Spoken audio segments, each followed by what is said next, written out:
Tozze the Wine, siamo a Roma, abbiamo portato Dio ti salvi in questa città, adesso la città eterna, città di Dio, Dio ti salvi, cioè prima o poi ci doveva capitare, e questi vini insomma biodinamici, vitigni resistenti, hanno suscitato un grandissimo interesse. Ecco, i vitigni, i piwi, i vitigni resistenti, sostenibili, possono essere una risposta alle nuove esigenze dei consumatori ora dopo la pandemia o è solo curiosità?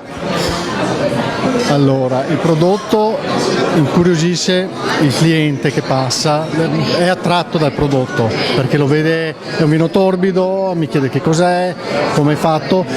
Questi vitigni hanno la particolarità di resistere ai funghi e alle malattie, quindi sono trattati pochissimo, se non quasi niente, sia in vigna che in cantina. È un vino che ci sta dando grandi soddisfazioni. È una novità, diciamo, un azzardo da parte dell'azienda che però pian piano sta abituando il consumatore ad un vino del genere.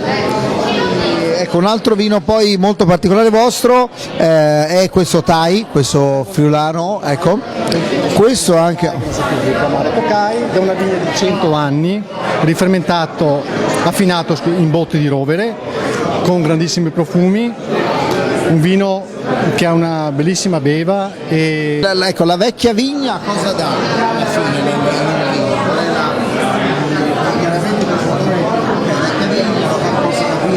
L'esperienza di un uomo. L'esperienza di un uomo è come l'esperienza di una vigna? No, la vigna ha molta più esperienza, ci dà grandi profumi, è un grande vino e sta migliorando di anno in anno, nonostante stia invecchiando, la vigna sta dando vini sempre migliori.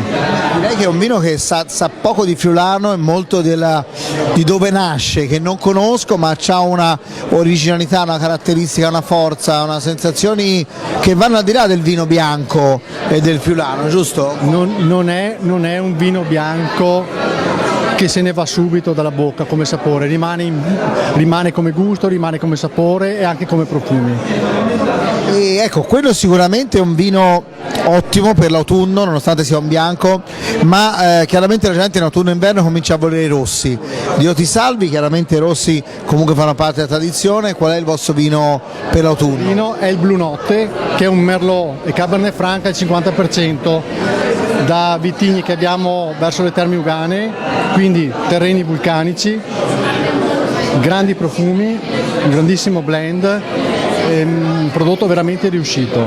Quindi un'intensità, un'avvolgenza, una freschezza, queste note, questo bellissimo vegetale leggero e soprattutto un tannino bello ficcante, ma che alla fine si risolve in una dolcezza veramente bella. Direi perfetto per tante preparazioni con i sughi, con gli intingoli tipo stracotti, brasati.